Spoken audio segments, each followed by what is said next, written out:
Kumusta po mga kaibigan? Maligayang pagbabalik sa aking YouTube channel. Update po tayo ngayon patungkol sa kasalukuyang hearing na ginaganap sa Senado ng ating mga mahal na senador laban sa isang grupo ng kontrobersyal na grupo sa Surigao del Norte. Ito ay ang grupong SBSI o ang Socorro Bayanihan Services Incorporated na pinangunahan ng kanilang leader na pinangalanan na si Senior Aguila. Ginisa nga sa Senado ang leader ng Socorro Bayanihan Services Incorporated o si Senior Aguila kaharap ang ilang mga witness sa kaso na kanyang kinakaharap sa ngayon. Nabulgar kasi ang di umano'y gawain ng organisasyon o grupo na SBSI. Ilan lamang sa mga ito ay ang child abuse o ang child exploitation kung saan ayon sa mga biktima na naging witness sa ngayon ay sa murang edad nila ay ipinakasal sila at pilit na ipinatalik sa hindi nila kilala. Nangyari di umano ito sa isang lugar sa Surigao del Norte na tinatawag nilang Sitio Kapihan, kung saan doon nakatira at naninirahan ang mga miyembro na sakop ni Senior Aguila at kabilang dito ang mga miyembro na libo-libo. Naniniwala kasi ang mga miyembro nila na merong espiritual na kakayahan si Senior Aguila. Naniniwala kasi sila na sa pagsanib nila sa SBSI ay maliligtas di umano sila sa mga panganib na dala ng tsunami sa kanilang lugar. Sa Sitio Kapihan ay parang may sariling pamahalaan si Senior Aguila.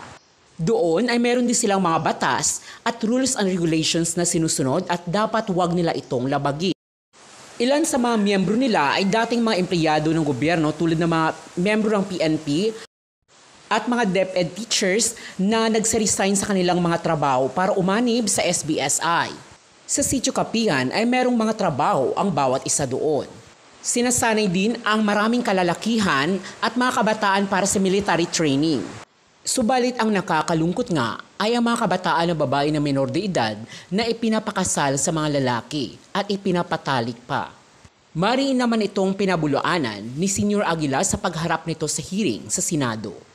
Aniya ay walang nangyaring sa pilitang pagpapakasal sa mga kabataan na menor de edad.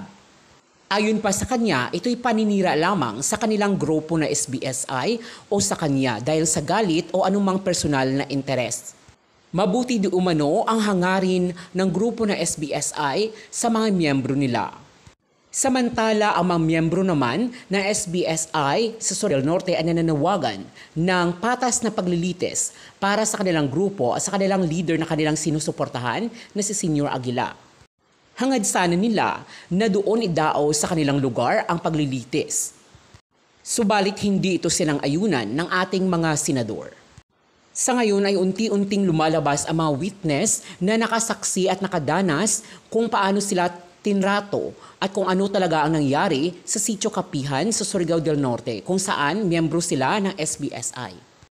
Ipinasailalim naman sa Special Protection Program ang ilang mga witness na lumantad laban kay Senior Aguila.